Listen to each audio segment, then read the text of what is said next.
et ouvre ton cœur. Regarde-le. Il est crucifié pour toi. Regarde-le. Il est mort à la croix pour toi. Il a été rejeté à cause de toi. La Bible dit qu'il a été flagellé, blessé. Et sans dire un seul mot, à cause de toi. Et ce matin, adore-le. Nous allons commencer avec un cantique, avec la voix de la transformation, pour nous faire voyager ce matin dans le royaume de notre Dieu. Alpha, Oméga, aucun nom n'est comme le sien. Le nom de Jésus, faites le vide autour de toi. Ne vois seulement que Dieu Jésus. Aucun nom n'est comme le sien. Tu ne vois rien d'autre que lui ce matin. Le nom de Jésus. Et pendant que tu es concentré, tu ouvres tes yeux. Et tu peux connaître le mystère qui se trouve dans son royaume. Et les clés sont des délibérations d'ici Jésus. Plus haut que tous les noms. Alpha, brille au sommet. Nom de Jésus.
Sunda Ayos.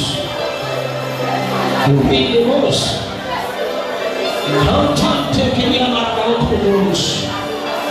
Faile yondos. Sata kataros. Riamero contact our singles. Oh Jesus. The Holy Ghost. The fire of the Holy Ghost.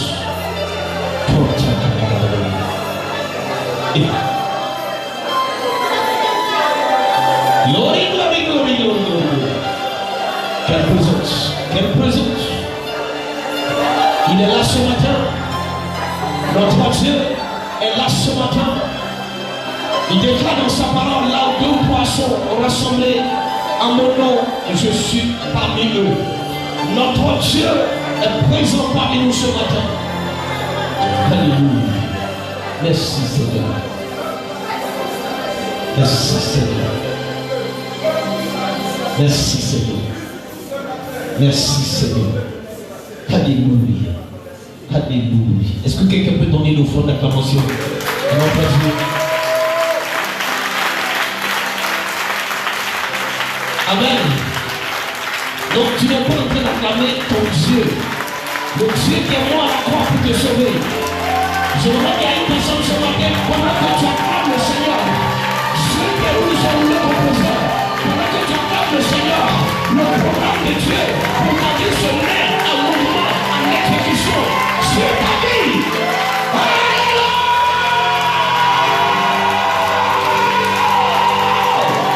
Jesus. Amen. Salue ton voisin et dis-lui voisin, Dieu a quelque chose pour toi ce matin. Dis-lui avec la foi.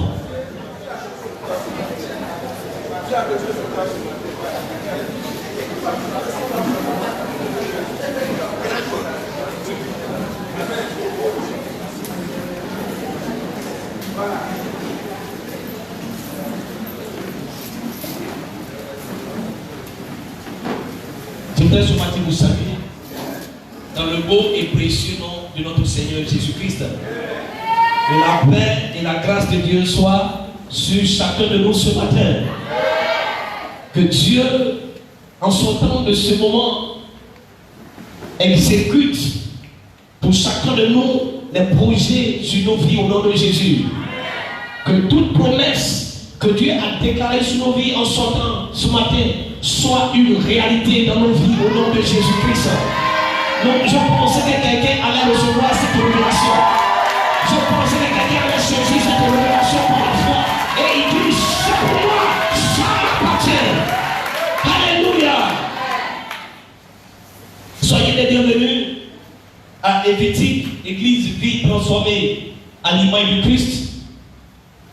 Un lieu où Dieu transforme des personnes ordinaires à la statue parfaite de notre Seigneur Jésus-Christ. Alléluia. Dieu ressent métamorphose, le lieu où Dieu transforme les vies. Et je sais que si tu es venu pour que Dieu transforme ta vie, il le fera. Parce que c'est son programme pour toi. Amen, amen. Alléluia. Nous voulons saluer tous nos bien-aimés et qui partagent avec nous nos cultes. Je leur dis que Dieu fait grâce. Nous sommes suivis parfois de plus de 4000 personnes qui nous suivent et qui sont intéressées par nos cultes. Parce que nos cultes, nous le faisons avec assez de sérieux. Alléluia. Assez de sérieux parce que c'est ma vocation. C'est ce pourquoi Dieu m'a amené sur terre. Alléluia. Donc je le fais avec tout mon cœur, avec mon passion. Et nous voulons les saluer ce matin. Ils nous suivent depuis les États-Unis, nous voulons les saluer depuis le Canada, depuis la France, l'Italie, la Guyane, la Guinée, le Burkina Faso, le Mali. Nous voulons les saluer. Nous voulons saluer aussi ceux qui nous suivent depuis Abidjan, depuis Boaké, depuis San Pedro, depuis Pivot. Nous voulons les saluer pour leur dire que ce matin, Dieu va encore nous bénir. Et nous voulons saluer le peuple vaillant de l'église Évétique.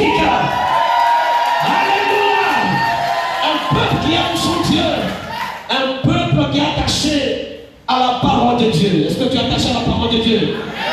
Dieu te bénisse ce matin. Nous allons prendre nos Bibles et nous allons lire un passage ce matin dans le livre de Esther chapitre 6. Esther chapitre 6. Je vais lire le verset 1 au verset 14 pour situer le contexte. Sinon, il y a un seul verset qui m'intéresse, c'est le verset 13. Mais pour situer le contexte, je vais lire du verset 1 au verset 14. Il dit, cette nuit-là, le roi ne peut pas dormir. Et il se fit apporter le livre des annales, les chroniques, et on les lut devant le roi. Et l'on trouva écrit que Mardochée avait révélé au sujet de Bigtan et de Teresh, les deux élus du roi, cadres du seuil, qui avaient voulu porter la main sur le roi Cyrus. Le roi dit, quelle marque de distinction et d'honneur Mardochée a-t-il reçu pour cela? Il n'a rien reçu, répondit ceux qui servaient le roi. Alors le roi dit, qui est dans la cour? Aman était venu dans la cour extérieure de la maison du roi pour demander au roi de faire pendre Mardochée au bois qu'il avait préparé pour lui. Le serviteur du roi lui répondit, c'est Aman qui se tient dans la cour. Et le roi dit qu'il entre. Aman entra et le roi lui dit, que faut-il faire pour un homme que le roi veut honorer? Aman se dit en lui-même, quel autre que moi le roi voudrait-il honorer? Et Aman répondit au roi, pour un homme que le roi veut honorer, il faut prendre le vêtement royal dont le roi se couvre et le cheval que le roi monte et sur la tête duquel se pose une couronne royale.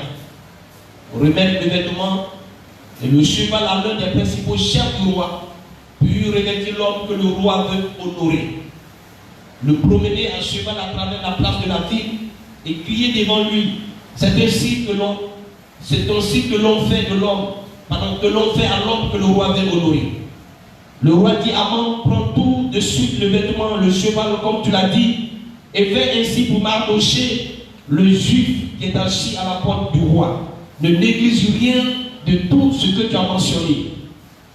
Et Aman prit le vêtement et le cheval, il revêtit Mardochée, le promena à cheval à travers la place de la ville, et cria devant lui, c'est ainsi que l'on fait à l'homme que le roi veut honorer.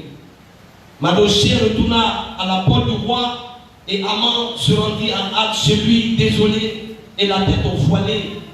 Aman raconta à Zéret sa femme et à tous ses amis tout ce qui lui avait été arrivé.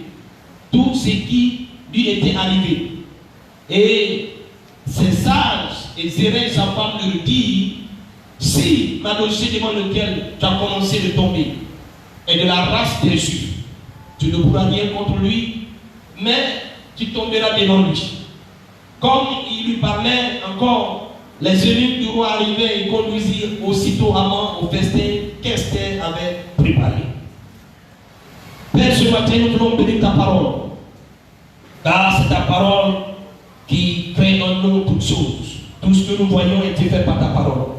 Et nous prions ce matin que cette parole que tu as utilisée pour créer toutes choses, Seigneur, soit dans nos cœurs en écoutant et en créant, Seigneur, ce qui manque, en créant le vide et en apportant un plus à nos vies ce matin.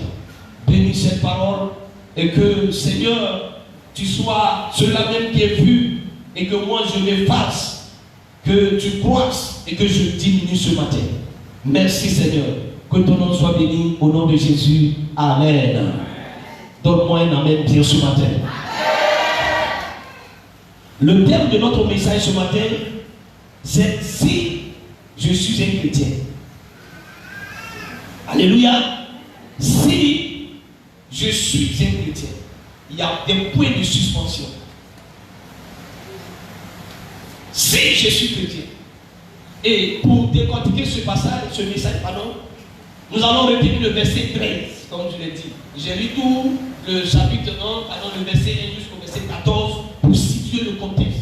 Mais il y a un seul verset qui m'intéresse ce matin, c'est juste le seul verset que je vais prêcher. C'est le verset 13. Nous allons lire le verset 13 dans 3 versions de la Bible, pour mieux comprendre. Amen. Nous allons lire le verset 13 dans la version Louis II, 1910. Je sais que plusieurs parmi vous ici ont cette version. La version du second 1910. Et dans cette version, il est écrit: Amman raconta à Zéreï sa femme et à tous ses amis tout ce qui lui était arrivé. Et les sages et Zéreï sa femme lui dirent: si Mardochée devant lequel tu as commencé de tomber, il est de la race des Juifs, tu ne pourras rien contre lui, mais tu tomberas devant lui. Ça, c'est la version second, Louis II, 910. Ils ont le même verset dans la version Nouvelle Bible second. Et il est écrit: Amman raconta à Zéreï sa femme et à tous ses amis ce qui lui était arrivé. Ses conseillers et Zéreï sa femme lui disent: s'il est juif, ce Mardochée devant qui tu as commencé de déchoir, tu ne tiendras pas devant lui, ta déchéance sera totale devant lui. Ça, c'est la version Nouvelle Bible seconde. Amen. Donc, voyez-vous, dans la version Louis II, 1910, il dit: devant lequel tu as commencé à tomber, tu ne pourras rien contre lui. Dans la version Nouvelle Bible seconde, il dit: devant lequel tu as commencé de déchoir. Et il dit: tu ne tiendras pas devant lui parce que ta déchéance sera totale. Lisons ce même passage dans la version Bible courant. Il raconta ce qui venait de lui arriver à Zéreï, sa femme et tous ses amis, ou conseillers lui dirent: puisque ce Mardochée devant lequel tu as commencé à être humilié est juif, tu ne pourras plus reprendre l'avantage. Tu vas continuer à déchoir devant lui. Amen.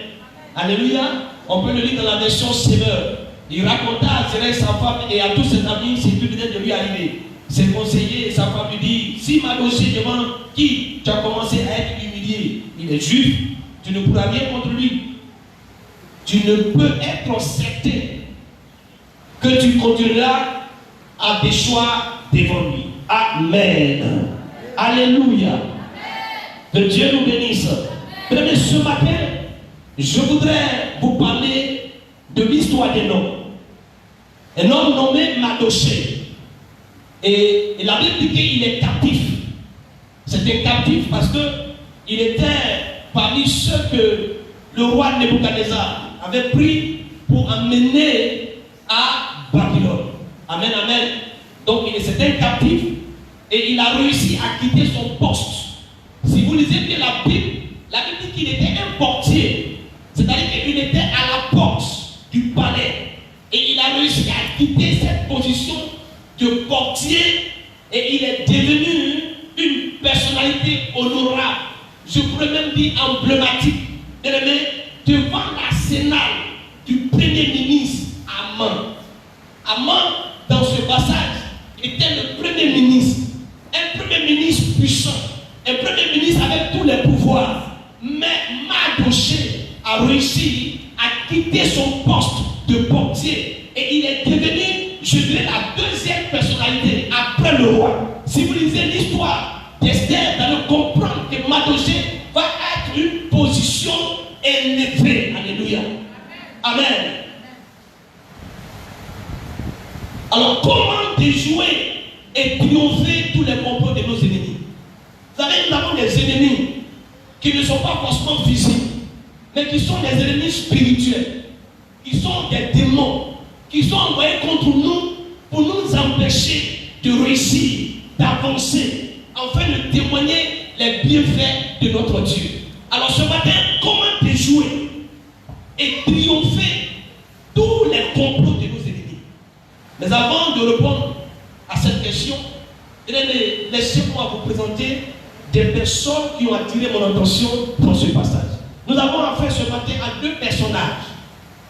Et laissez-moi vous présenter ces deux personnages. Le premier personnage, c'est Mardochée. Qui est Mardochée? On nous dit que Mardochée est benjaminite de naissance, c'est-à-dire il vient de la tribu de Benjamin. Amen. Il est le fils de Jaïr et arrière petit-fils de Kish. Kish, c'est qui? Kish est le père de Saül, le premier roi d'Israël. Amen. Alléluia.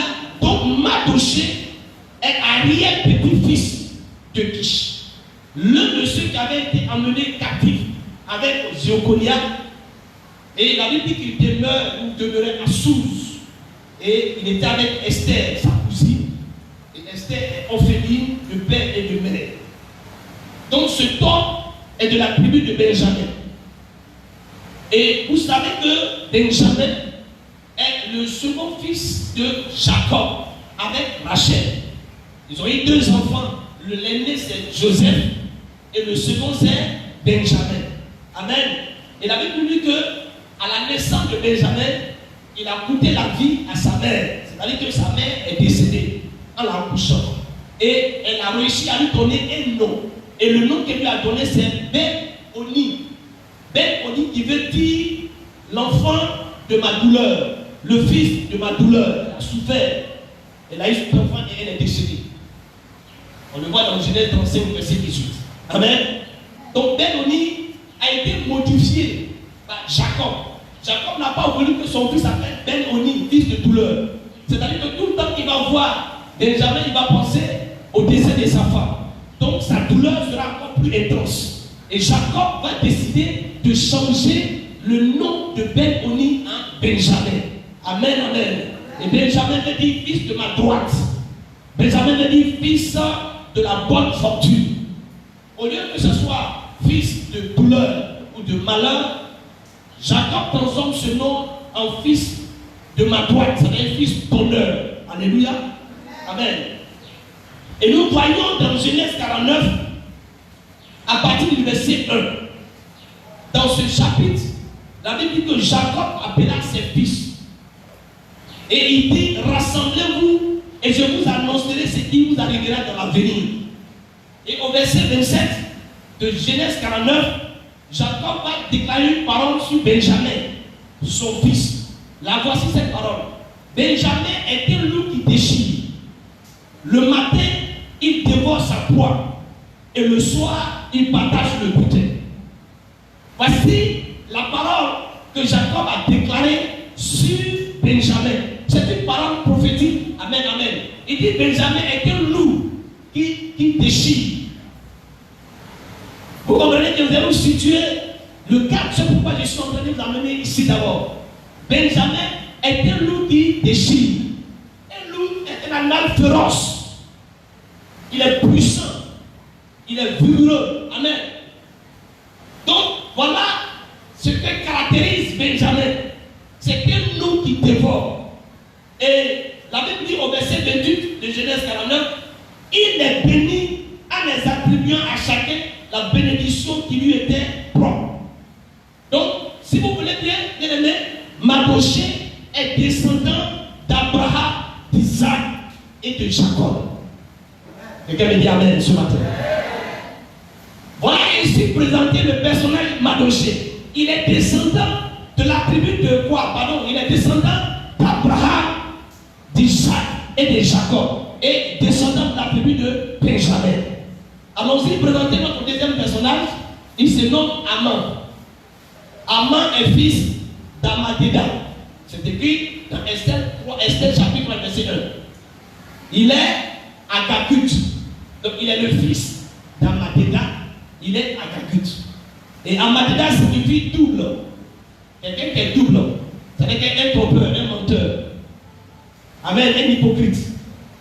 Donc vous voyez bien que l'hypocrisie parle ici de la sorcellerie. Un sorcier, c'est un hypocrite. C'est quelqu'un qui fait semblant de vous aimer. Alléluia. Mais alors qu'au contraire, il cherche votre destruction. Et donc, cet homme-là, son père, son nom veut dire double. Il est le père d'Aman. Il est Agagut. Et ce mot vient de Agag. Agagut vient de Agag. Agag signifie guerrier sublime. Et il nous est dit dans la Bible qu'il est le roi d'Amalek. Agag est le roi d'Amalek, c'est-à-dire les Amalécites. Et nous voyons que Amalek proclamé par Balak, première nation, dans Nombre chapitre 24, verset 20. Donc Balak va proclamer la première nation Amalek. Et son roi, c'est Agag. Amen. Et nous voyons que cette nation s'opposa vivement à l'avancée d'Israël vers la terre promise. Ils se sont levés contre Israël. Donc ce sont les ennemis jurés, je peux dire, d'Israël. Et la Bible dit que Saul, le premier roi, avait été chargé par Samuel pour exterminer les Amalécites. Et le roi Agag. Mais il a épargné le roi et il a conservé le meilleur de ses troupes. Amon est descendant d'Agag, roi des Amalécites, ennemi juré d'Israël. Donc voici ici présenté ces deux personnages qui vont attirer notre attention tout au long de ce message ce matin. Amen. Mais avant de continuer, laissez-moi donner une vérité importante. Une vérité très très importante. Si tu as refusé de tuer Agag, Agag représente le péché. Agag représente le diable. Si tu as refusé de le tuer, laisse-moi te dire qu'il va engendrer des enfants. Et ces enfants, ce sont pas des manifestations des œuvres de la chair et les œuvres démoniaques. Et c'est quoi? C'est Amon. C'est Amon. Donc ce que je vais te dire ce matin, c'est que si Saül avait tué Agag, Amon ne serait pas né. Alléluia. Mais comme il a refusé de tuer Agag, Agag a eu la possibilité d'avoir des enfants, petits enfants. Et donc elle est issue Amon. Et aujourd'hui c'est Amon qui se lève contre Mardochée, c'est-à-dire tout le royaume, toute la race juive qui s'est retrouvée en déportation à Pest. Donc si toi tu refuses de détruire tout ce qui est œuvre de la chair, si tu refuses de détruire les œuvres des ténèbres, laisse-moi te dire que quelques années plus tard, tu seras victime de ces représailles. Alléluia. Si tu refuses, si tu composes avec le péché va engendrer des enfants, c'est-à-dire des manifestations. Et ces nombreuses manifestations vont revenir contre toi. Et à un moment donné, tu seras esclave du péché. Quelqu'un me comprend ce matin? Alléluia. Ça a été le cas. Saül a refusé de tuer Agag. Agag resté, il a eu des petits enfants. Arrière, donc, Amon. Voilà que Amon décide d'exterminer. Il ne cherche pas seulement à tuer Mardochée, mais la Bible dit qu'il avait mis en place un plan machiavélique, un plan démoniaque qui consiste à exterminer toute la race juive. Ne même pas laisser un petit bébé, toute la race juive. Voilà le plan que le diable a pour toi. Voilà le plan que Satan a pour toi. Le projet qu'il a pour toi là, c'est de chercher à t'exterminer. Regarde monsieur ce matin. Il cherche à t'exterminer. Il n'est pas là pour jouer avec toi. Et donc toi tu ne dois pas jouer avec lui non plus, ni avec le péché. Alléluia. Alors donc voici présenter les deux personnages avec qui nous allons voyager tout au long de ce message. Et donc dans Esther 6, verset 13, il dit, si Mardochée, devant lequel tu as commencé à tomber, s'il est de la race juive, tu ne tiendras pas devant lui, mais tu tomberas. Alléluia.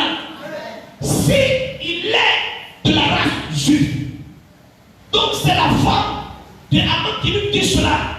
C'est la femme d'Amon qui lui apporte cette révélation. Elle pouvait dire à son mari, mon mari, tu as vu pour le frère Benoît, on a empêché de se marier facilement. Tu as vu pour la sœur Bénédicte, on a empêché d'enfanter. Ça a été rapide. Tu vois les frères qui ont voulu accéder au poste. On a tout fait pour les empêcher. À chaque fois que quelqu'un veut te dépasser, on a mis en place notre stratégie et on a empêché cette personne d'évoluer, d'avancer. C'est pourquoi aujourd'hui tu as atteint ce niveau. C'est pourquoi aujourd'hui tu es devenu Premier ministre. Mais il y a quelque chose.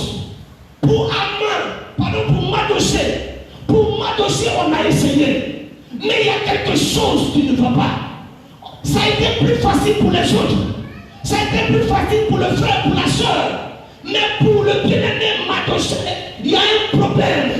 Moi-même, je me pose la question, pourquoi c'est trop difficile de pouvoir détruire, de pouvoir tuer, m'accrocher? Pourquoi c'est aussi difficile que ça? C'est la femme d'Amon qui dit ça. Et après avoir réfléchi, elle dit à son mari, je suis allé faire des recherches. Parce que je ne trouve pas normal que c'est compliqué pour que nous puissions tuer Mardochée. J'ai fait des recherches. Et selon mes recherches, je suis arrivé à une conclusion. Je suis tombé sur des informations d'une importance capitale.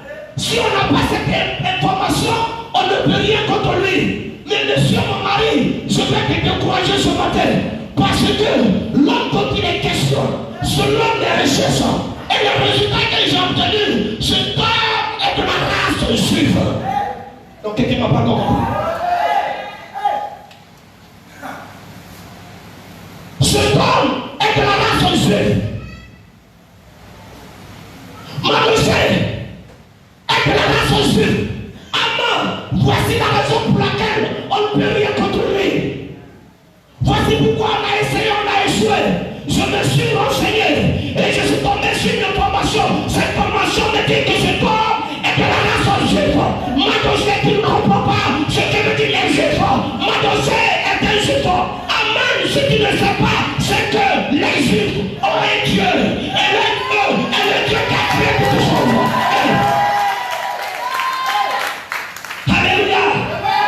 Ce qu'il ne comprend pas, c'est que Mardochée qui est ici, comme le dit qu'il soit captif, comme le dit qu'il soit étranger, il a derrière lui un Dieu. Et ce Dieu, selon mes recherches, c'est le Dieu qui a détruit Pharaon et l'Égypte. C'est ce Dieu qui a mené son peuple dans le désert. Et tous les rois qui se sont opposés, le Dieu les a exterminés. Et puis, Amon, tu n'as pas appris. Oui, tu n'as pas appris le témoignage. Ce qui est arrivé à Jéricho. Tu n'as pas appris ce qui est arrivé à Haï. Tu n'as pas appris tous les royaumes qui sont tombés. C'est le Dieu qui est derrière eux. Et elle lui dit, même ton arrière-grand-père, Agag, le roi des Amalécites, tu n'as pas vu ce qui s'est passé. Est-ce que tu as oublié l'histoire? Est-ce que tu as oublié ce qui s'est passé? C'est le Dieu qui était derrière. Et cet homme que tu vois, il est de cette race. Cet homme que tu vois, il est juif. Et s'il est juif, je ne suis pas encore sûr. Mais les événements qui se produisent, les temps que je suis dans la vérité, s'il est juif, monsieur mon mari, s'il est juif, quel que soit l'amour que j'ai pour toi, mais laisse-moi te dire la vérité. Cet homme-là, s'il est juif, monsieur mon mari, tu ne pourras rien contre lui. Tu ne pourras rien contre lui. Tu vas pas essayer, tu vas échouer. Tu vas pas essayer, tu vas échouer. Et elle me dit, même s'il avait des têtes des yeux, même si tu n'es pas content, monsieur mon mari, c'est ça qui est la vérité. Tu ne pourras rien contre cet homme, mais tu vas tomber. Tu vas tomber. S'il est juif. Elle dit, on peut tuer tout le monde. On peut comploter contre tout le monde. Mais si cet homme-là, il est juif, c'est que arrêtons nos manigances. Arrêtons nos complots. Parce qu'on ne pourra rien contre lui. Alléluia. S'il est juif, ça vaut même plus la peine d'essayer. Parce que le Dieu qui est derrière lui est le Dieu redoutable. Le Dieu qui est derrière lui s'appelle l'Éternel des armées. C'est le Dieu qui connaît la guerre. Il connaît comment manier les armes. Il est le Dieu omniscient, omniprésent et omnipotent. C'est ce Dieu-là même. Là où tu dors, il sait où tu dors. Ce que tu manges, il sait que tu manges. Tout ce que tu fais, il sait ce que tu fais. On ne peut pas jouer avec un tel Dieu. Mon mari Amon. Alléluia. On ne pourra rien contre cet homme. Elle dit, tu vas tomber. S'il est juif. Si c'est la Amalécite, on peut le tuer. S'il vient de Gabon, on peut le tuer. S'il vient de Haï, on peut le tuer. S'il vient de Jéricho, on peut le tuer. Mais seulement si il est de la race juive, monsieur mon mari, quelle que soit notre connaissance, notre force, notre puissance, quel que soit tout ce qu'on a, tous les gris, les fétiches, tout ce que toi et moi on a dans notre maison pourra rien contre cet homme. Alléluia. Alléluia. Alléluia. Donc, et puis tu vas tomber. Et tomber est traduit par le mot Égypto. Égypto signifie échouer. Elle dit, tu vas échouer. Au sens métaphorique, ce mot veut dire perdre une chose. Avant de défendre une position. Souvenez-vous que, en réalité, ce n'était pas lui qui devait être nommé. La nomination vient du fait que des ennemis du roi ont comploté contre lui. Il y avait un coup d'État qui était là. Et ce coup d'État devait renverser le roi Assyrus. Et c'est Mardochée qui a eu la révélation. C'est Mardochée qui a eu l'information. Et c'est lui qui porte l'information. Et donc, de par cette information, le coup d'État a été déjoué. Amen. Et Haman s'est accaparé de cette prophétie, de cette révélation. Il avait dit au roi, voici ce qui s'est passé contre toi. Et c'est par là qu'il a été nommé. Donc, Haman savait très bien que Mardochée représente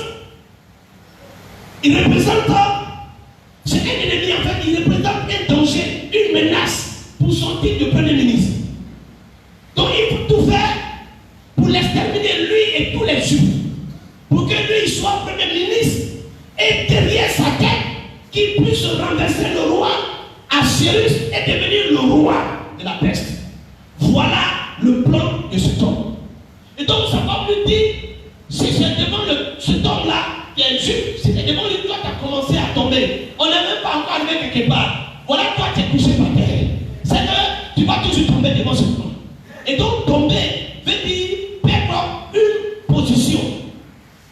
Déchoir une place que l'on ne peut garder. Tomber depuis une position. Il est composé de ek. Ek signifie hors de, depuis de. Donc elle dit là, cette histoire-là, c'est il y a longtemps. C'est il y a longtemps que toi-même là, tu as échoué devant cet homme. Et le deuxième mot, c'est plutôt qui signifie descendre d'un lieu élevé vers un lieu plus bas. Descendre d'une position debout à une position de prosternation. Tomber d'un état de prospérité.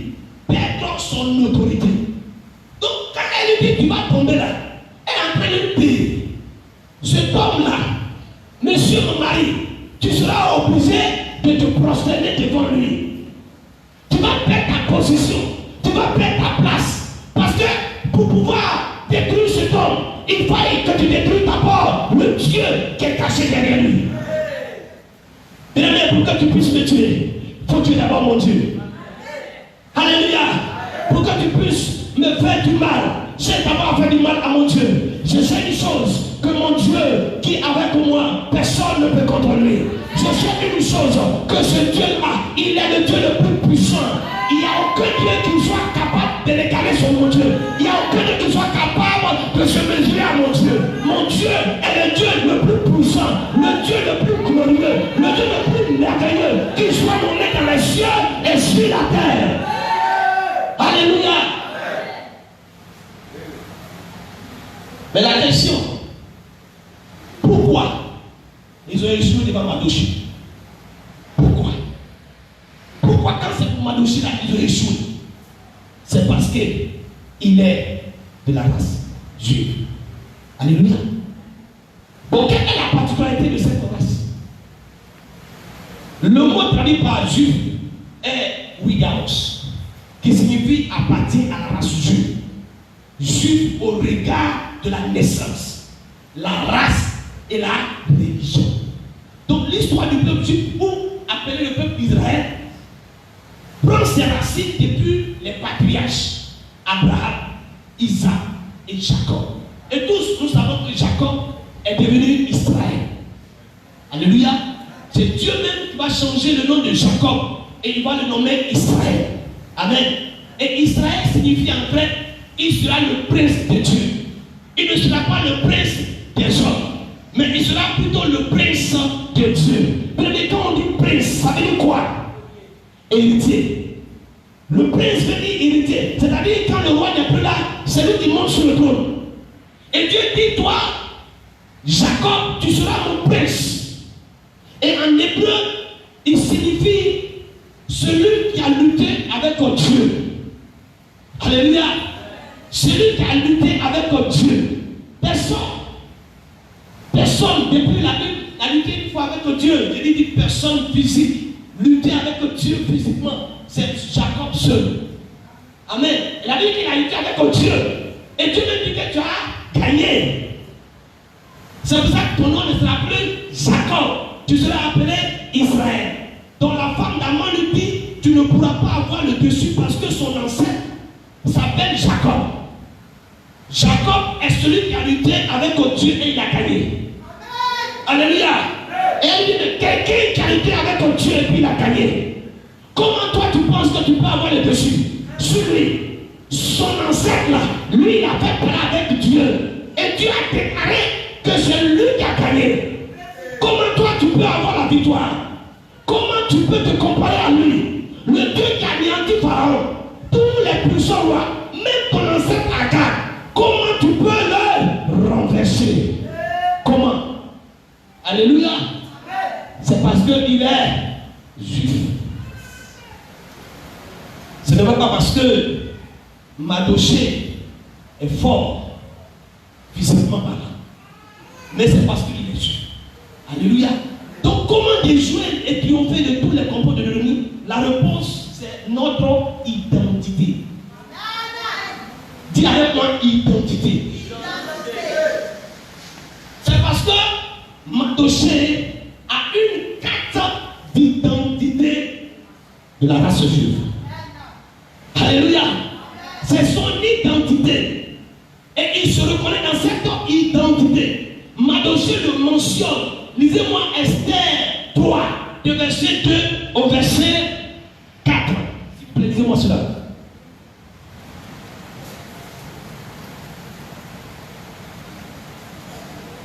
Esther 3, verset 2, verset 4. Tous les serviteurs du roi, Oui. qui se tenaient à la porte du roi, fléchissaient le genou et se prosternaient devant Amon. Car tel était l'ordre du roi à son égard. Mais Mardoché ne fléchissait point le genou et ne se prosternait point. Et les serviteurs du roi qui se tenaient à la porte du roi dirent à Mardoché, pourquoi tonnais-tu l'ordre du roi? Comme il le lui répétait chaque jour et qu'il ne les écoutait pas, il en fit rapport à Amon pour voir si Mardoché persistait dans sa résolution. Car il leur avait dit qu'il était juif. Répète-moi cette phrase. Car il leur avait dit qu'il était juif. Car il leur avait dit qu'il était quoi? Juif. Mardoché lui-même leur a dit que moi là, je suis juif. Et comme je suis juif, je ne peux pas me prosterner devant un homme. Je ne peux pas adorer un homme. Il le dit lui-même. Il dit qu'il est juif. Alléluia. Lisez-moi Esther 10 de verset 3. Esther 10 de verset 3. Esther 10 verset 3. Oui. Car le juif Mardoché était le premier après le roi Assuérus, considéré parmi les juifs et aimé de la multitude de ses frères. Il rechercha le bien de son peuple et parla pour le bonheur de toute sa race. Amen. On dit car le juif m'a touché. Remarquez bien, on ne peut pas prononcer son nom sans l'accompagner de son identité. Lisez-moi également Esther 6 de verset 10. Le roi dit à Amon, Oui. prends tout de suite le vêtement et le cheval, comme tu l'as dit, et fais ainsi pour Mardoché, le juif. Amen, c'est bon. Fais-le ainsi pour Mardoché, le juif. À chaque fois qu'on mentionne son nom, on l'accompagne par son identité. On le reconnaît par son identité. Et lui-même, Mardoché, assume son identité. Il est fidèle à son identité. Il ne renie pas son identité. Il ne cherche pas des privilèges et des récompenses des hommes.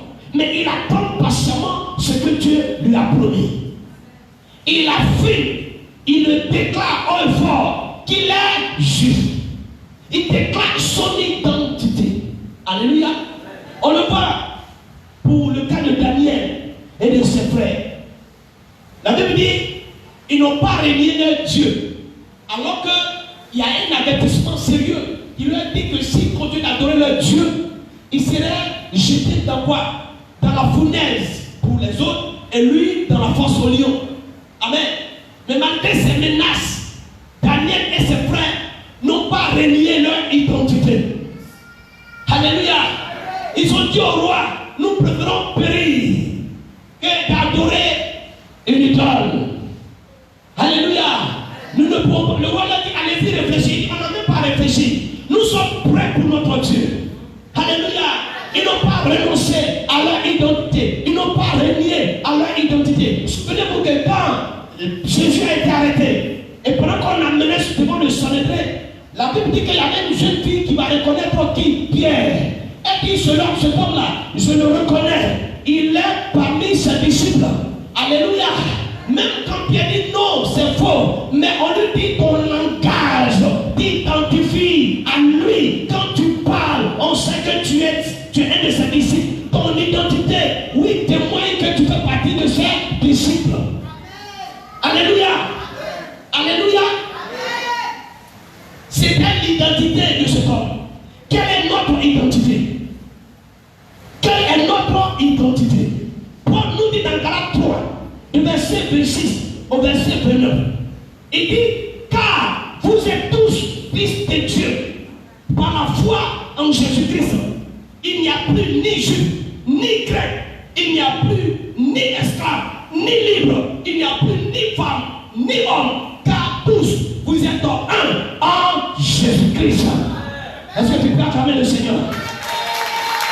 Nous sommes tous un en Jésus-Christ. Et il dit, et si vous êtes à Christ, vous êtes donc la postérité d'Abraham, héritier de la promesse. Si je suis, oui, en Christ, si j'appartiens à Christ, je deviens héritier de la promesse. Je deviens héritier de la même promesse des descendants d'Abraham. Je sais que Madoché est descendant d'Abraham. Donc si le Dieu de Madoché l'a préservé, si le Dieu de Madoché a combattu pour lui, le même Dieu, selon ce que la Bible me dit, est aussi mon Dieu. Je me reconnais dans ce Dieu. Ce Dieu aussi est mon Dieu. Ce Dieu m'appartient. Ce Dieu aussi est pour moi. Et ce Dieu est capable aussi de me bénir. Il est capable de me sauver. Il est capable de me guérir. Il est capable de combattre pour moi. Alléluia. Il dit, il n'y a plus de juifs, il n'y a plus de grecs, il n'y a ni esclaves ni hommes libres, il n'y a plus de femmes. Il ne dit pas que les femmes n'existent pas. Il n'y a plus d'hommes. Ça ne veut pas dire qu'il n'y a pas d'hommes. Mais il est en train de dire quelque chose de plus profond. Il dit, nous sommes un en Jésus-Christ. Alléluia. Donc notre nouvelle identité, c'est un Christ. Alléluia. Ta nouvelle identité, ce n'est pas d'où tu viens, de quelle famille tu es issu. Ta nouvelle identité, c'est que tu es en Christ. Et si tu es en Christ, on va t'appeler quoi? Chrétien. Si tu es en Christ, ton identité désormais c'est chrétien. C'est pour ça que mon thème c'était si je suis chrétien. Alléluia. Qu'est-ce qu'un chrétien? C'est quoi un chrétien? C'est important de comprendre. C'est quoi un chrétien? Un chrétien, c'est quelqu'un qui appartient à Christ. Ça, c'est d'abord la première définition. Quelqu'un qui appartient à Christ. Est-ce que tu appartiens à Christ? Est-ce que tu appartiens à Christ? Un chrétien, c'est quelqu'un qui appartient à Christ. Et dans Acte 11, verset 6, on on voit, c'est là qu'on voit le mot chrétien mentionné pour la première fois. Lisez-moi Acte 11, le verset 26. Lisez-moi le dernier où on dit ce fut Antioche que. Lisez-moi ce passage. Acte 11, 26. Elle l'ayant trouvé, il l'appelait Antioche. Pendant toute une année, il s'est réuni aux assemblées de l'église et il enseignait beaucoup de personnes. Ce fut Antioche que pour la première fois, les disciples furent appelés chrétiens. Alléluia. Ce fut Antioche pour la première fois, les disciples vont se faire appeler chrétiens, furent appelés chrétiens. Ce nom fut donné par le monde. C'est le monde à ceux qui se reconnaissaient à Jésus-Christ comme sauveur et Seigneur et qui le suivaient. Donc c'est comme ça qu'on les a appelés. On dit cela, ce sont des chrétiens. Parce qu'ils se reconnaissent à Christ. Amen. Alors, un chrétien, c'est quelqu'un qui appartient à Christ. Et donc, ces disciples étaient identifiés à Christ crucifié et rejeté. Un chrétien est un homme ou une femme de Christ. Quand on dit chrétien, c'est un homme ou une femme de Christ. Amen. On va décomposer le mot chrétien en anglais. On va bien comprendre ça. On va le décomposer en anglais. En anglais, on dit Christian. Ok? Voilà. On va parler un peu anglais ce matin. Alléluia. Christian. Nous obtenons Christ est tout maintenant. On va décomposer avec moi. Christ est tout maintenant. Christian, on le décompose. Christ, I et puis un. Amen. Christ, I et puis un. Ça fait Christian, n'est-ce pas? Ok? Alors, regardez bien. Ça veut dire Christ. I say is. All now. Christ is all now. Ça veut dire Christ en tout maintenant. Amen. Donc, ça veut dire quoi? Celui qui accepte Christ comme son tout et en tout. Donc, un chrétien, c'est celui qui accepte Christ en tout. Et il accepte d'abord Christ son tout et en tout. Voilà un chrétien dans le sens vrai du mot. Donc, c'est quelqu'un qui a accepté tout ce qui est en Christ, tout ce qui appartient à Christ. C'est ça qu'on appelle un chrétien. Alléluia. Est-ce que tu me comprends ce matin? Celui qui accepte Christ comme son tout, est-ce que tu l'as accepté comme son tout, ton tout?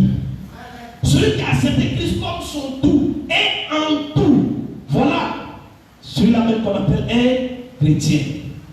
Donc la première définition des chrétiens, c'est quoi? C'est quelqu'un qui appartient à Christ. Quelqu'un qui a accepté Christ comme son tout et en tout. Avec quelles que soient les circonstances, lui il accepte tout en Christ. Ne cherche pas à dire, oh non. Tout ce que tu fais, bon pour tous ceux qui l'aiment. Amen. Deuxièmement, c'est quelqu'un qui est né de nouveau par le Saint-Esprit. C'est quelqu'un qui est né à nouveau par le Saint-Esprit. Lisons Jean 3, verset 3 au verset 5. Allons-y rapidement s'il vous plaît.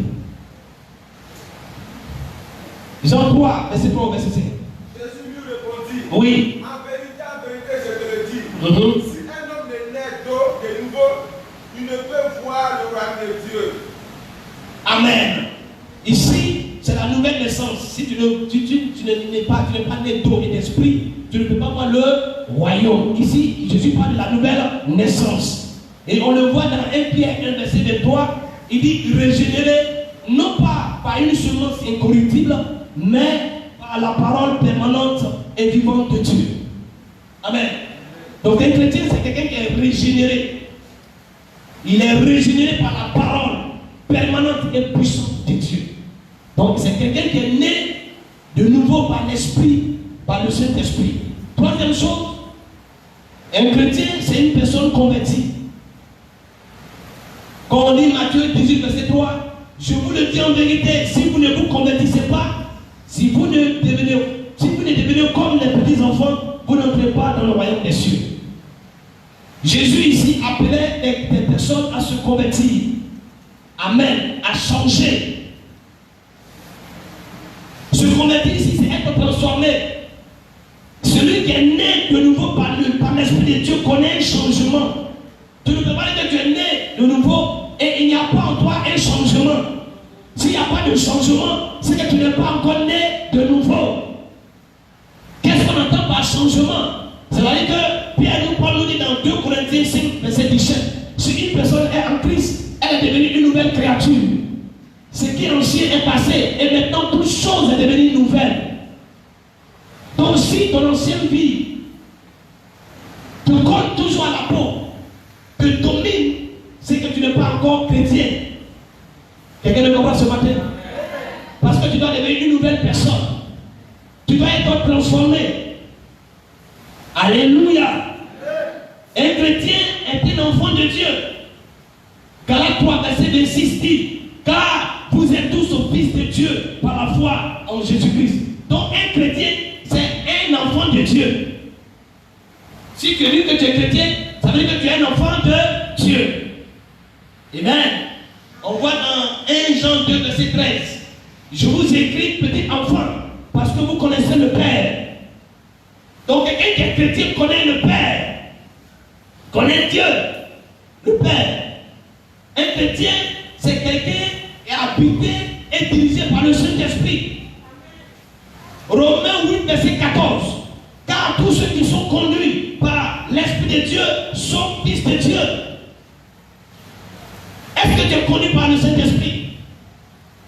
Si tu es connu par le Saint-Esprit, la Bible dit que tu es fils de Dieu. Alléluia. Est-ce que tes décisions sont prises en t'appuyant sur ce que Dieu dit par le Saint-Esprit? Alléluia. Romains 6, 16 nous dit également dans ce même passage, l'Esprit lui-même rend témoignage à notre esprit que nous sommes enfants de Dieu. Donc comment tu peux savoir que tu es enfant de Dieu si tu n'as pas le Saint-Esprit? Parce que c'est le Saint-Esprit qui va rendre témoignage à ton esprit que toi tu es enfant de Dieu. Donc un chrétien, c'est quelqu'un qui est habité et dirigé par le Saint-Esprit. Un chrétien, c'est quelqu'un qui est assuré d'avoir ses péchés pardonnés et avoir la vie éternelle. Est-ce que tu as l'assurance que tes péchés sont pardonnés? Ton amen n'est pas rassuré. Alléluia. Ton amen ce matin a un problème psychologique. Alléluia. Amen. Ton amen est enrhumé ce matin. J'ai dit, est-ce que tu as l'assurance que tes péchés sont pardonnés et que tu vas vie éternelle? Amen. Un chrétien, c'est quelqu'un qui a son assurance. Une voiture qui est assurée, il n'y a pas de problème. Même s'il y a un dégât, lui, il ne fait rien. Il dépose son assurance tranquillement et puis voilà, on répare la voiture ou bien si on doit acheter une nouvelle voiture, on l'achète. Mais quand la voiture n'est pas assurée, ça veut dire que le propriétaire lui-même n'est pas assuré. Ceux qui y sont dedans aussi ne sont pas aussi assurés. Donc un enfant de Dieu a dans sa poche son assurance. Amen. Donc je marche tranquille. Si ça me trouve au marché, je pars tranquillement. Je suis assuré, alléluia. Si ça me trouve dans mon lit, mais je pars tranquillement. J'ai mon assurance. Alléluia. Si ça me trouve à la chair, pendant que je prêche, je vais tranquillement parce que j'ai mon assurance. Alléluia. Je ne crains rien. Je n'ai pas peur de quelque chose parce que je suis assuré.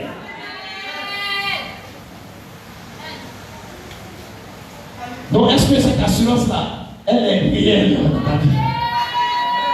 Si Christ venait maintenant, non.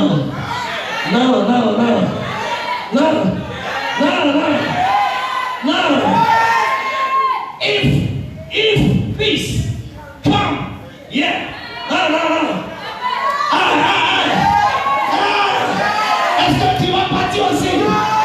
Est-ce que tu es sûr? Alléluia.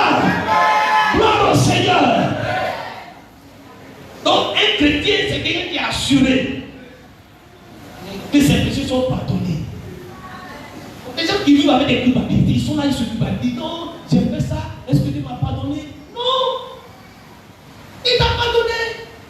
T'as quel problème? Il t'a pardonné. C'est fini. Quand il pardonne, il n'est pas comme nous les hommes, on a pardonné et puis ça est dans nos cœurs. Ça est là. Alléluia. Dès qu'il y a quelque chose d'être voilà, tu vois, je vais te dire quelque chose.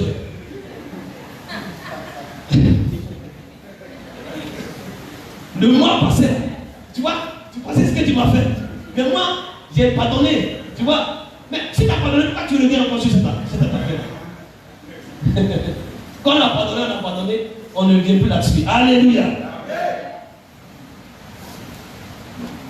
Il dit dans 1 Jean 2, verset 12, je vous écris, petits enfants, parce que vos péchés vous sont pardonnés à cause de son nom. Et dans 1 Jean 5, verset 10 au verset 13, je vous écris ces choses afin que vous sachiez que vous avez la vie éternelle. Vous qui croyez au nom du Fils de Dieu. Donc tu dois pouvoir croire cela.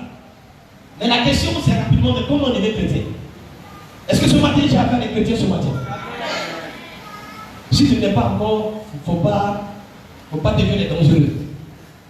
Alléluia. Il n'est pas encore tard. Donc comment devenir chrétien? C'est très simple. La repentance envers Dieu. La repentance. Marc 1, verset 15. Il dit repentez. C'était le message de Christ. Repentez-vous.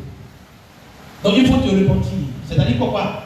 Changer de vie. Changer de comportement et de mentalité. Deuxième chose, recevoir Christ comme sauveur et personnel. Jean 1, verset 12. À tous ceux qui l'ont reçu. Il a le pouvoir de devenir enfant de Dieu.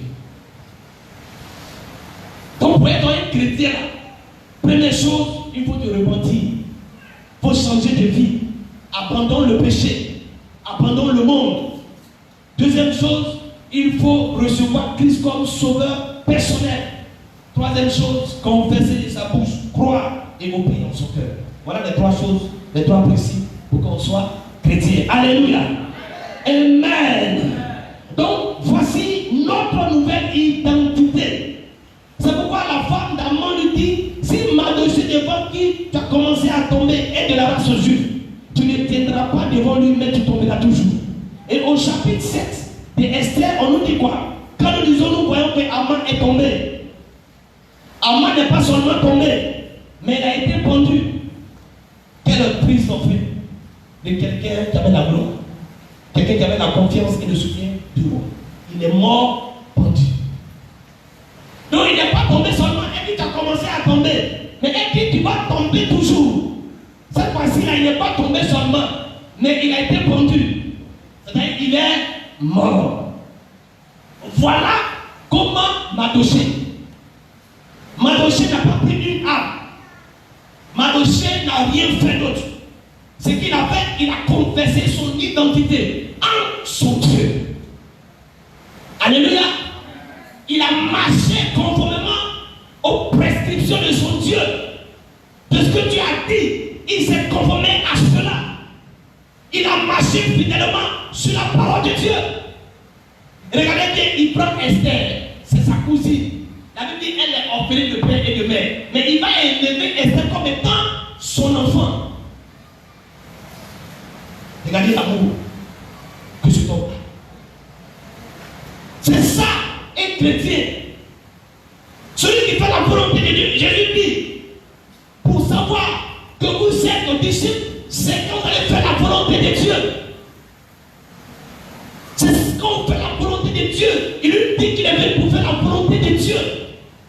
C'est ça qu'on appelle l'œuvre. On dit, mais comment on va faire l'œuvre de Dieu? Il dit, l'œuvre, c'est celui qui fait la volonté de celui qui m'a envoyé. Un chrétien, c'est une personne qui ne s'appartient plus à elle-même. Un chrétien, c'est quelqu'un qui appartient à Christ. La Bible dit, quand quelqu'un est en Christ, elle ne s'appartient plus. Un chrétien, c'est une personne qui n'a plus ses propres désirs, ni ses propres émotions. Sa vie se trouve en Christ. Tout ce qu'elle fait se repose en Christ. Alléluia. La victoire a été possible parce que Mardochée est juif. Il a une alliance avec Dieu. Il a tissé avec cette nation par le canal de son patriarche Abraham. Pas parce que Mardochée est fort ou bien est puissant, mais il a revendiqué son identité. Alléluia. Il a confessé son identité. Je vais prophétiser sur la vie d'une personne ce matin.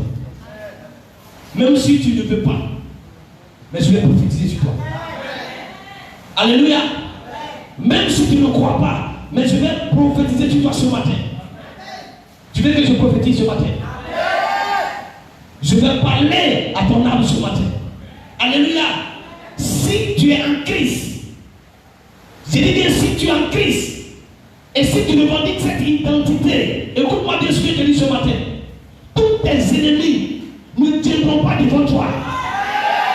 Je dis tous tes ennemis ne tiendront pas devant toi. Si tu es en Christ, et si tu revendiques cette identité, tous tes ennemis ne tiendront pas devant toi. Ils vont tomber. Je dis ils vont tomber.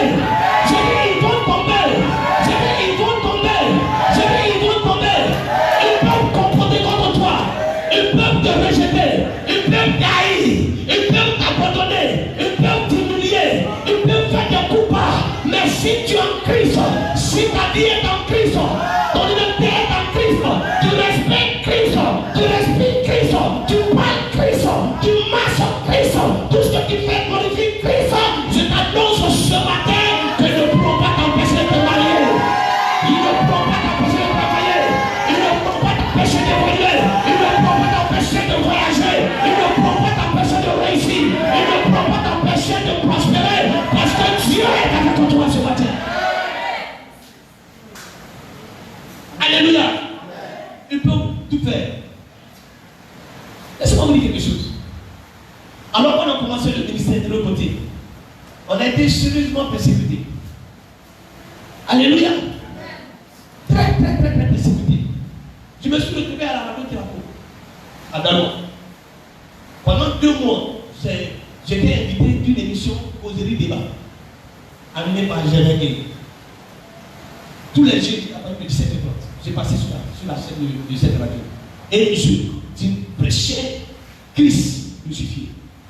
Je dénonçais les œuvres de Dieu que font des soi-disant pasteurs. Ceux qui vendent l'huile, qui vendent l'eau, et toutes ces choses, je les dénonçais. Alléluia. Mais ce n'a pas été facile. On a été attaqué parce qu'on a dénoncé des choses. On a ouvert les yeux des gens qui étaient endormis. Ces gens-là fascinés par des œuvres démoniaques, disant miracles, et ils ont fasciné, ils ont ébloui des personnes, et on les a éclairés par nos enseignements sur la chaîne. Mais après ça n'a pas été facile. Attaquer ça, on ne parle pas. Quand l'église avait été détruite là, amen, on m'a demandé de quitter, on m'a chassé. Les gens disaient voilà, on va voir maintenant. Alléluia. J'entendais des choses, mais j'étais serein. Car je sais en qui j'ai cru. On allait de l'autre côté, on a encore construit, on a commencé le ministère. Le monsieur a venu le terrain là, c'est 20 millions. Il a gagné 20 millions là-haut. Il dit il faut arrêter des bagages pour partir. Cette fois-ci là, on dit voilà, cette fois-ci là, il ne va plus se relever.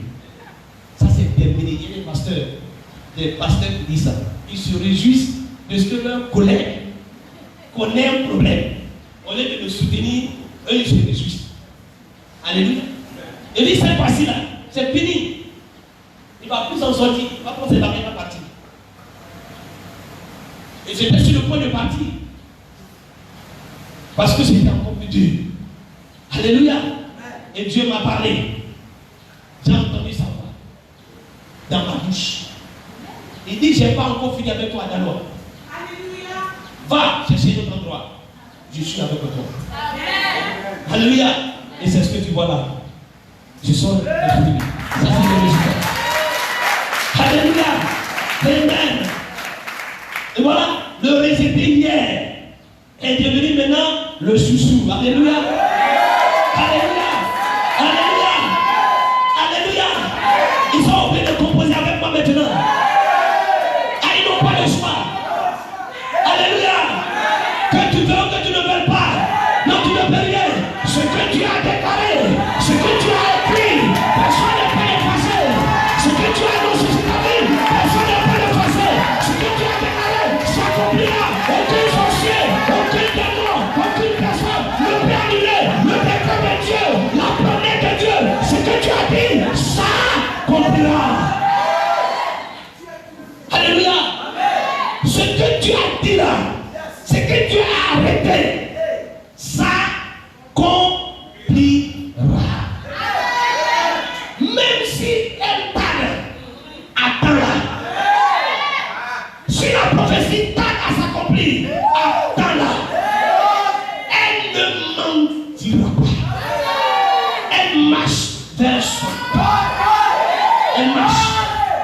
Elle marche. Elle n'est pas pressée. Elle marche. Parce qu'on ne peut pas l'effrayer. On ne peut pas la dévier. Elle marche. Elle vient vers toi. Et cette prophétie s'accomplira certainement. Alléluia. Elle s'accomplira certainement. Tu n'es pas un homme pour mentir. Ce que sa bouche dit. Va me sortir, c'est petit.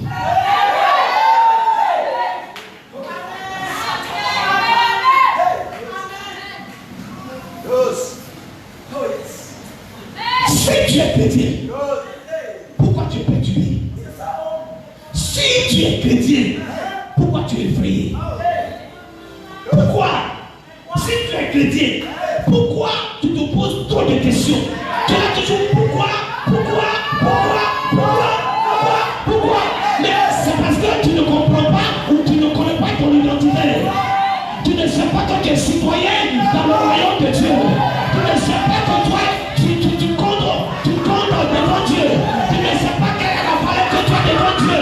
Tu ne connais pas que Dieu là, ce Dieu blanc est pour toi. Ce Dieu blanc t'aime. Ce Dieu blanc ne t'a jamais abandonné. Ne te fie pas aux hommes. Laisse les compliments des hommes. Laisse les paroles des hommes. Laisse-les parler. Laisse-les parler. Laisse-les te critiquer. Laisse-les seulement. Ce que tu sais. Tu es un chrétien. Tu es héritier. Tu es héritier. Tu es un héritage.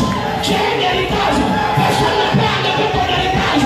Personne ne peut enlever ton héritage. Tu es un héritage. Et l'héritage t'a été donné par Dieu. Le roi des rois. Alpha et l'Oméga. Alléluia. Le problème c'est ça. Ils sont chrétiens, mais ils ne comprennent pas qu'ils sont chrétiens. Un citoyen américain, il sait qu'il est citoyen américain. Alléluia. Il sait lui il est citoyen. Il connaît ses droits. Il est capable d'aller voir le président pour dire président, voici mes droits. Mais toi, tu ne sais pas que tu n'es plus citoyen de ce monde. Tu ne sais pas que tu es citoyen du royaume de Dieu. Il dit on était avant quoi? Gens du dehors. On était étrangers. Mais maintenant nous sommes devenus gens de la maison de Dieu. Alléluia. Est-ce que quand toi, tu es avec ton papa et ta maman, quand tu rentres dans la cuisine, tu vois le frigo quand tu ouvres, est-ce que ce qui est dedans là, tu ne peux pas penser pour manger? Alléluia. Pourquoi? Parce que ça t'appartient. Ce qui est ton père est pour toi. Ce qui est ta mère est pour toi. Mais pourquoi toi tu rentres dans la maison de Dieu alors que tu es enfant de Dieu? Tu es chrétien. C'est-à-dire nous qui avons en toi la vie de Christ. Tu as la semence de Christ. Tu as l'ADN de Christ dans ton sang. Et pourquoi tu ne peux pas prendre des choses qui t'ont été données depuis des années? C'est parce que tu ne connais pas, tu es ignorant, tu ne sais pas que tu es chrétien. Madoché lui connaît son identité. Madoché sait qui il est. Et dit, lui, elle ne peut pas l'effrayer. Le premier ne peut pas l'effrayer. Même s'il a l'armée avec lui, il a tout l'enfant avec lui, il ne peut pas l'effrayer. Il peut avoir les hommes, les soldats avec lui, il peut avoir les policiers avec lui, il peut avoir la famille avec lui, il ne peut pas l'effrayer. Je sais en qui je crée. Je suis adossé au roc. Je suis adossé au roc. Et la Bible nous dit, la pierre qui avait été rejetée par ceux qui bâtissaient, cette pierre est devenue la principale de l'ordre. Et la Bible dit, si la pierre tombe sur toi, tu seras brisé. Si tu tombes sur la pierre, tu seras brisé. Et cette pierre est Christ. Je suis sur Christ. Je suis fondé sur Christ. Je suis parti sur Christ. Je ne perds de rien. Mon Dieu est avec moi. Et je sais que je vais réussir. Mon Dieu est avec moi. Je vais prospérer. Mon Dieu est avec moi. Je vais voyager. Je vais être béni. Je vais me marier. Je vais des enfants. Je serai heureux. Je vais le bonheur. Et puis pour finir, je ne mourrai pas avant mon temps. Si vous croyez que je vais mourir pour que vous puissiez vous réjouir, vous êtes trompés. Non, non, non. Je ne mourrai pas. Parce que les hommes souhaitent.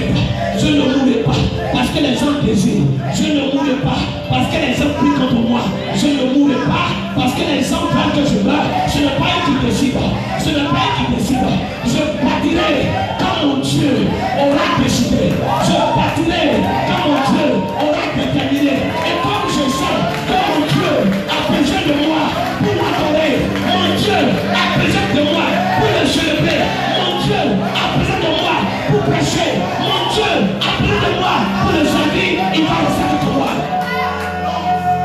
L'apôtre Paul dit, je peux partir. Mais, si Dieu le désire, je resterai encore dans ce corps. Parce que j'ai encore des choses à apporter. Alléluia. Si tu es chrétien, pourquoi tu pleures? Chante-moi le cantique officiel. Ce que sa bouche a dit, Chante la bouche. l'accomplit. Tu entends les Ce que sa bouche a dit, ça me l'accomplit. Ce que sa bouche a dit, Chante la bouche. ça me l'accomplit.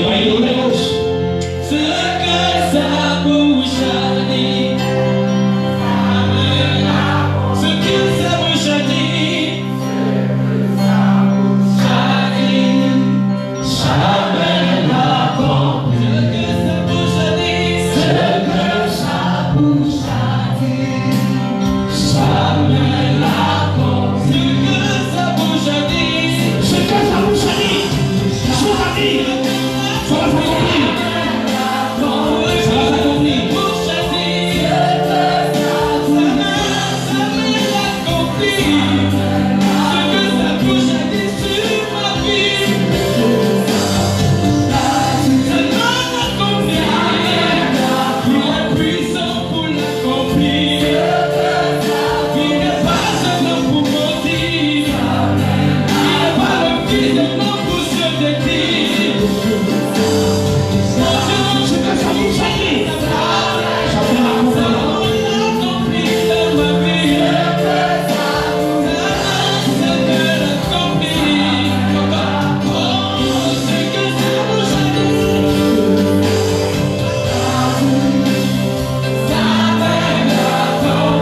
Ce que sa bouche a dit, ça va l'accomplir.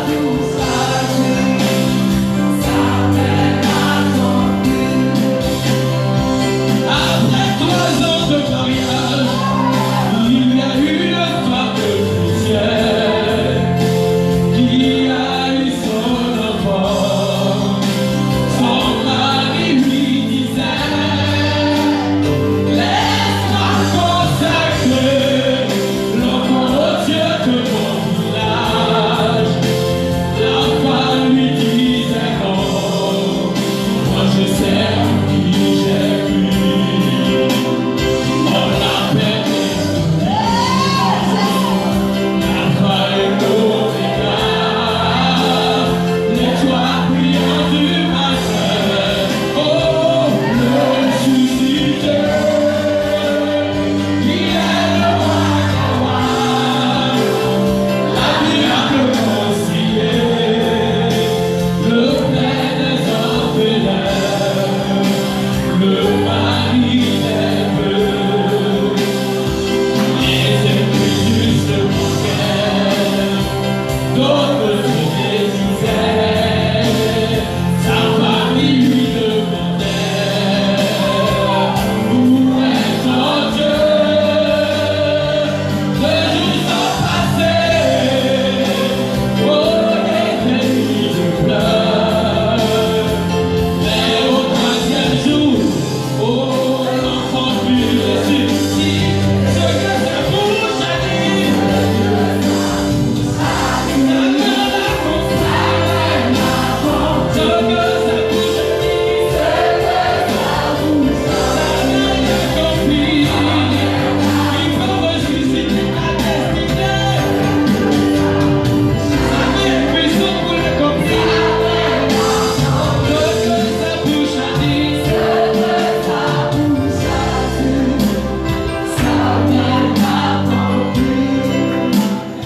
Laissons Dieu nous parler seulement. Laisse-moi toucher. Laisse le Saint-Esprit te toucher ce matin. Le Saint-Esprit te touche.